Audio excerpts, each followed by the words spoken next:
यहाँ पर इंसान शैतान की गुलामी करते हैं, पर एक दिन एक योद्धा जन्म लेता है और शैतान के सभी चेलों को मार गिराता है, जिसके बाद शैतान खुद उसके सामने आता है। सभी इंसानों को लगता है कि ये भी बाकी लोगों की तरह मारा जाएगा, पर योद्धा अपना तेज दिमाग लगाता है और एक लंबी छलांग लगाकर शैतान के आंख पर अपने तलवार से हमला कर देता है, जिससे एक तेज धमाके के साथ शैतान वही मर जाता है। लेकिन शैतान जाते जाते अपना एक सिंग योद्धा के पेट में घुसा दिया था, जिससे योद्धा के पेट से लगातार 7 दिनों तक खून निकलता रहा। उसके बाद योद्धा की मौत हो गई, लेकिन लोगों ने योद्धा का खून बर्बाद नहीं होने दिया और उस खून को पी लिया। खून को पीते ही सभी लोग योद्धा की तरह ताकतवर और बलवान हो गए और उन्हें बारबेरियन कहा जाने लगा। लेकिन रोनल को बहुत ही कम खून मिलता है, जिससे वो बारबेरियन तो बन जाता है लेकिन बहुत ही कमजोर होता है। समय बीतता है और अब सभी बारबेरियन सिर्फ लड़ने की तैयारी करते हैं, लेकिन रोनल अभी भी कमजोर है, जिससे वो सब कबाड़ा कर देता है और सब उसका बहुत मजाक उड़ाते हैं। इसलिए उसे शहर का रखवाला बना दिया जाता है। पर एक दिन कुछ सिपाही उसके शहर पर हमला करने आ जाते हैं, इसलिए वो भोपू बजाने की कोशिश करता है, लेकिन कमजोर होने के कारण उससे वो भी नहीं होता है और सिपाही उसके शहर पे हमला कर देते हैं। रात के समय कुछ सिपाही इसके शहर पर हमला करने के लिए आते हैं, इसलिए रोनल भोपू बजाने की कोशिश करता है, पर कमजोर होने के कारण इससे ये भी नहीं होता है और सिपाही इसके शहर पे हमला कर देते हैं। जब तक लोगों को हमले के बारे में पता चलता, तब तक सिपाही सभी बारबेरियंस को बंदी बना लेते हैं और सभी बारबेरियन ये लड़ाई हार जाते हैं। कमजोर होने के कारण सिपाही रोनल को वही छोड़ देते हैं ताकि ये दूसरों लोगों को अपनी हार के बारे में बता सके और बाकी बारबेरियंस को बंदी बनाकर अपने साथ ले जाते हैं। रोनल के चाचा अपने आखिरी पलों में उससे कहते हैं कि तुम्हें अपने सभी भाइयों को बचाना होगा और तुम्हें मेरे पुराने दोस्त के पास जाना होगा, जो कि तुम्हें हमलावरों के बारे में बता सकता है। ये सुनते ही रोनल अपने भाइयों को बचाने के लिए निकल पड़ता है, पर रास्ते में उसे एक लड़का मिलता है जो कि एक म्यूजिशियन है और दोनों बहुत सारी मुसीबतों को पार करके आखिरकार अपने चाचा के दोस्त के पास पहुंच जाते हैं, जो उन्हें बताते हैं कि वो सारे सिपाही एक बहुत ताकतवर और जालिम राजा के हैं, जिसका नाम है वोल्कजार, और इन्हें ये भी बताते हैं कि उस राजा के शरीर पर एक खास तरह का कवच है, जिसकी वजह से उसे कोई नहीं हरा सकता है। लेकिन तभी इन्हें पता चलता है कि मसीहा की तलवार से वल्काजार को हराया जा सकता है। सभी बारबेरियंस को पकड़कर राजा के पास लाया जाता है, जहां पता चलता है कि राजा इन सभी के खून से एक जादुई पोशन बनाना चाहता है, जिसे पीकर राजा बहुत ज्यादा शक्तिशाली हो जाएगा। लेकिन जब राजा को पता चलता है कि एक बारबेरियन कम है, तो ये अपने सिपाहियों को उसे पकड़ने के लिए भेजता है, क्योंकि बिना उसके खून के ये जादुई पोशन बन नहीं सकता है। और राजा के आदेश पे उसके सिपाही आखिरी बचे बारबेरियन को ढूंढने निकल जाते हैं। वहीं दूसरी तरफ रोनल और उसका साथी भी मसीहा का तलवार को ढूंढने के लिए निकल चुके थे, पर रास्ते में इन्हें बहुत सारे लोगों की लाश दिखाई पड़ती है, जिसे देखकर दोनों घबरा जाते हैं। और तभी अचानक एक लड़की इन दोनों पर हमला कर देती है। लड़की इन्हें जान से मारने वाली थी, लेकिन ये दोनों उसको विश्वास दिलाते हैं कि हम बारबेरियन हैं और हम सभी अपने बारबेरियंस भाई को बचाने के लिए जा रहे हैं, जिससे लड़की इन्हें छोड़ देती है और बताती है कि हमारे यहाँ एक रिवाज है, जिसमें अगर कोई भी योद्धा मुझे हरा देगा तो उसी से मेरी शादी होगी, और आज तक मुझे कोई भी नहीं हरा पाया है, इसलिए मैं भी तुम्हारे साथ सफर में चलूंगी। सफर के दौरान आराम करने के लिए ये तीनों एक जगह पर पहुँचते हैं, जहाँ ये भूतनी का एक बहुत बड़े आदमी से टकरा जाता है और मोटा गुस्से में रोनल को हवा में उठा लेता है।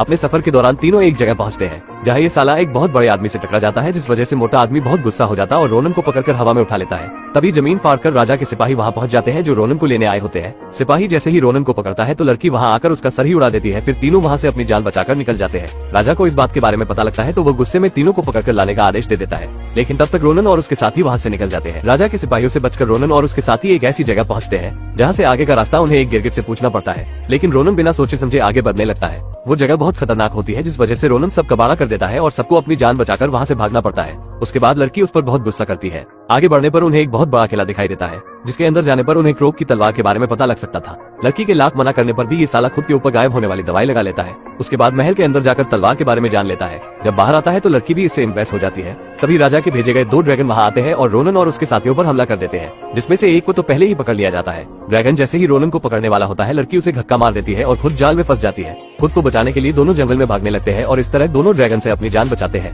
दूसरी तरफ लड़की को राजा के सामने लाया जाता है, जहाँ वो राजा को लड़ने की चुनौती देती है, लेकिन राजा बहुत ज्यादा ताकतवर होने के कारण सैंड्रा उससे हार जाती है, जिस वजह से उसे अब उसका गुलाम बनना पड़ता है। वहीं रोनन अब करोक की तलवार को ढूंढ निकालता है, जिससे राजा को मारा जा सकता था। तभी उसके सामने सैंड्रा भी आ जाती है, जो अब राजा की गुलाम होती है। वो रोनन से तलवार लेकर राजा को दे देती है और रोनन को भी कैद कर लेती है। राजा के पास अब सभी बारबेरियन होते हैं, जिनका खून पीकर वो खुद को और भी ज्यादा ताकतवर बनाने की तैयारी में लग जाता है। सिपाही सभी कैदियों को एक जगह पर ले जाने लगते हैं। तभी रोनन के दोस्त वहाँ आ जाते हैं और मरे हुए सिपाहियों की ड्रेस लेकर बाकी सिपाहियों के साथ जाने लगते हैं। रोनन अपने दोस्त को तलवार के बारे में बताता है और फिर वो तलवार को ढूंढने निकल जाता है। राजा सभी बारबेरियन को एक जगह लाता है, जहाँ वो उन सबका खून इकट्ठा कर खुद को ताकतवर बनाने वाला है, जिसके बाद बारबेरियन उसके किसी काम के नहीं रहते और वो उन सभी को मार देता। यहाँ पर राजा सैंड्रा से कहता है, तुम बहुत बहादुर हो, क्या तुम मुझसे शादी करोगी? रोनन जब ये सुनता है तो वो बहुत दुखी होता है, क्योंकि वो भी सैंड्रा को पसंद करने लगा था।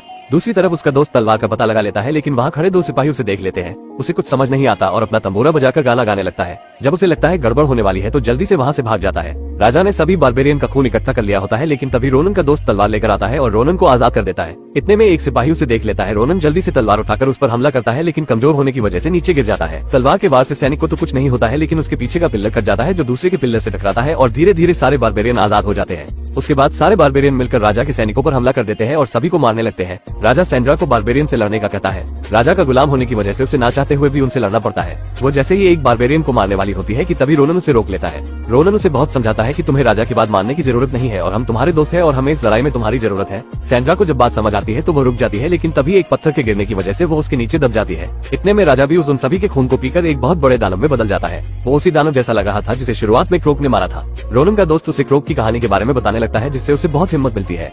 उसके बाद वो एक ड्रैगन में बैठ दानव को मारने निकल जाता है। उसे पता लगता है कि उसके खोपड़ी में एक आंख है जिस पर वार करने से ही इसे मारा जा सकता है, लेकिन तभी राजा का जादूगर उस पर अपने जादू से हमला करने लगता है। ये सब देख उसका दोस्त अपने तंबूरे से उसके सिर पर मारता है, जिससे जादूगर वहीं पर मारा जाता है। रोनन जैसे ही दानव के सिर के पास पहुंचता है तो तभी उसके हाथ से तलवार छूट जाती है। तलवार नीचे गिरने लगती है, लेकिन सैंड्रा उसे पकड़ लेती है। राजा रोनन को पकड़कर सैंड्रा से उसे मारने को कहता है, लेकिन सैंड्रा उल्टा उसी पर वार कर देती है। गुस्से में राजा सैंड्रा को पकड़ लेता है और मौका देखकर रोनन भी उसके हाथ से लटक जाता है। अब जैसे जैसे दानव सैंड्रा को ऊपर लेता है वैसे वैसे रोनन भी उसके सर के करीब पहुंच जाता है। रोनन की हिम्मत को देख सभी बारबेरियन उसकी मदद करने लगते हैं। वो सभी दानव पर हमला करने लगते हैं। फिर रोनन अपनी पूरी ताकत से तलवार को दानव के आंख में घुसा देता है और एक धमाके के साथ दानव मारा जाता है। इस लड़ाई में रोनन बहुत जख्मी हो जाता है और सभी को लगता है शायद रोनन भी मर गया है। तभी सैंड्रा उसके पास जाकर उसका हाथ पकड़ती है और अचानक से रोनन की आंखें खुल जाती है। उसे जिंदा देख सभी बहुत खुश होते हैं और उसका धन्यवाद करते हैं, क्योंकि उसने दानव को मारकर बारबेरियन को ही नहीं बल्कि पूरी दुनिया को बचा लिया था। फिर सारे अपनी जीत का जश्न मनाते हैं और रोनन भी सिंगल से मिंगल हो जाता है और मूवी की यही पर ही हैप्पी एंडिंग हो जाती है। दोस्तों, यहाँ तक आ ही गए हो तो वीडियो को एक लाइक जरूर करें और भी ऐसी ही मूवी एक्सप्लेन वीडियो देखने के लिए चैनल को भी जरूर सब्सक्राइब करें। हम मिलेंगे आपसे बहुत ही जल्द ऐसी ही धमाकेदार वीडियो में। तब तक के लिए गुड बाय।